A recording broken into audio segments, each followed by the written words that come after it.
Hello everyone and welcome back to Chilli's Farm. Today in this video I want to share with you my 9 top tips on how to keep chickens healthy. But first, let's meet the flock. Come on, let's go. Here we have one of our beautiful black Australorp hens. This is Susan. Oops, bye Susan. She is a great layer, but right now is taking a break because she is molting. Here we have Betty White. She is a Lavender Orpington cross leg bar. She's a beautiful looking thing and lays a lovely dusty brown egg.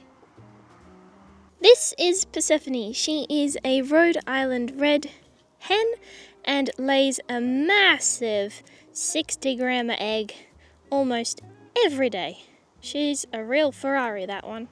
Here we have Vilfty, who is a Huon Blue cross, and Mr. White, one of our fantastic roosters, who is a light Sussex. This is Tiny, who is also a light Sussex. She is a hen and she has a little bit of feathers missing on her because one of our previous roosters, who is now in the freezer, he was a bit rough with her. So she's looking a bit rough, but when she molts, she'll be looking brand spanking new and fantastic.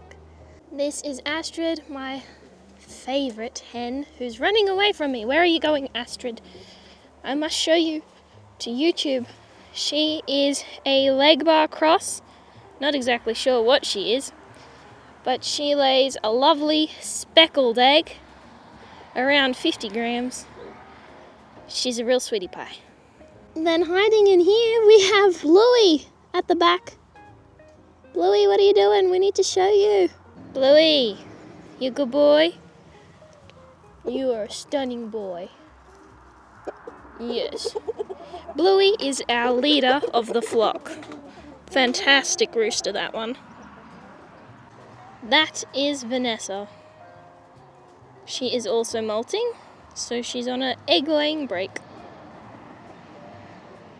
She's a great girl. And last but not least, we have our little bachelor over there, Muad'Dib, who isn't really accepted by the flock. So he is just out free-ranging, living his life. He's a good boy, most of the time. Alright, tip number 1.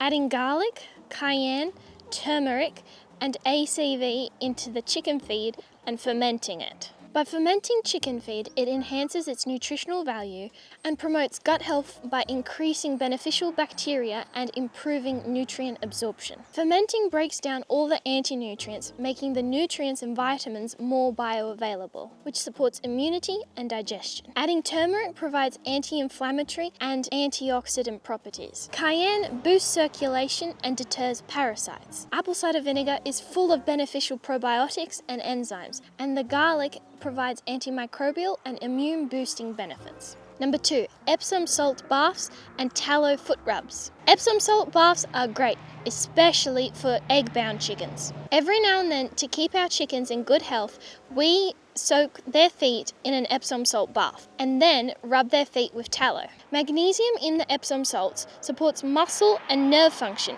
aiding in relaxation and reducing stress. It supports the metabolism and also contributes to bone health by aiding calcium absorption. The tallow foot rub is kind of just to spoil them and to moisturize their feet. But there is actually an added benefit because it can be used as a preventative for scaly leg mite.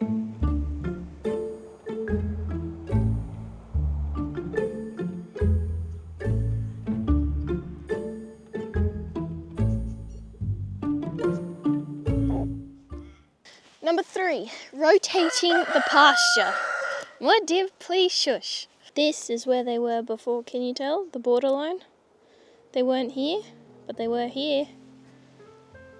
By rotating the pasture every week, we prevent overgrazing of the pasture and we also reduce the parasite and pathogen buildup in the soil. It also provides access to fresh and diverse forage, new plants and new bugs. It also affects their mental health.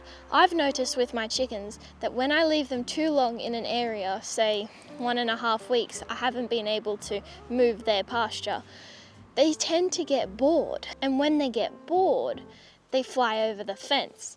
And when they fly over the fence, they get into areas that they're not supposed to be.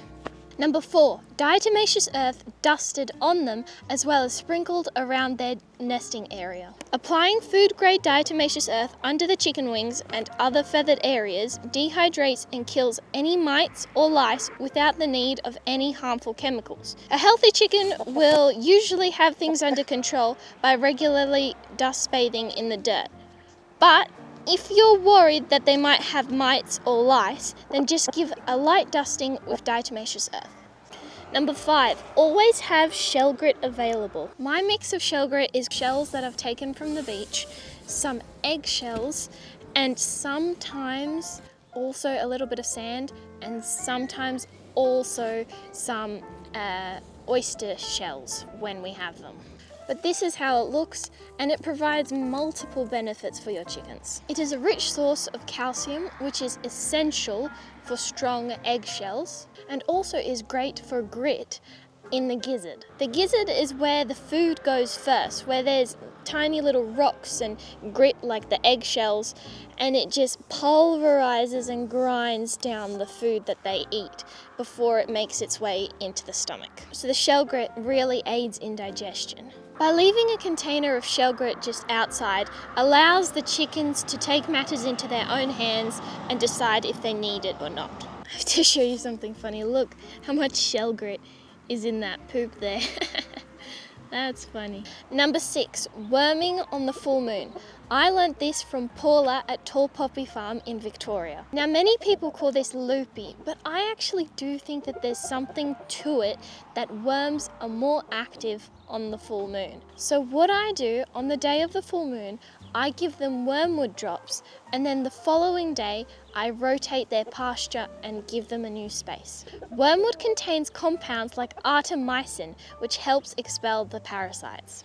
Number 7 isn't exactly a health tip, but I thought I'd include it anyway because everything is connected. I have learnt from Nicole at Jamberoo Mountain Farm in New South Wales to put random, shiny, orange, fluoro, red objects around your chicken area. This is to discourage hawks and eagles. And like I said, everything is connected. So I feel that by discouraging predator birds, you are reducing the stress levels in the chickens, which in turn makes a healthier chicken. So I've got random objects like this thing here. It's just a orangey tub. I've got another orange tub over there. Got this cone, just whack it anywhere, and this fluoro vest on a pitchfork, and just stab it into the ground and you're good to go. Number 8, have a dust bath available for them at all times. Wow, this is heavy. It was undercover because we had rain recently. This dust bath is also made to help with external parasites. It is comprised of diatomaceous earth, sand, and wood fire ashes. And they can just go in there and dust bath. The sand acts as an abrasive. The diatomaceous earth damages the exoskeletons of the external parasites like lice or mites. And the fire pit ashes provides alkalinity, which also helps with external parasites. Number 9, ACV, crushed garlic, and good bacteria in their water, which is non-fluoridated and non-chlorinated. Yes, it is, Betty. The ACV provides beneficial enzymes and probiotics.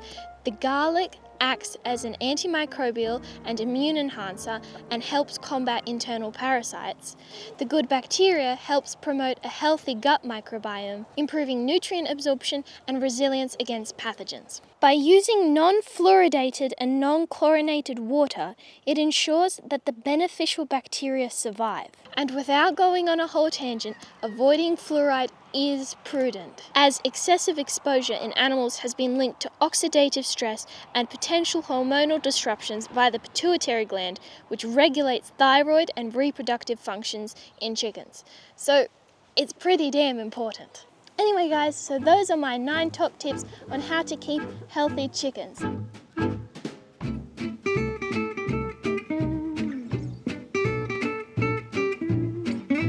forget to like, subscribe, share and comment. And if you like this video, then maybe you should watch this one right here. And I'll see you next time on Chilli's Farm. Bye!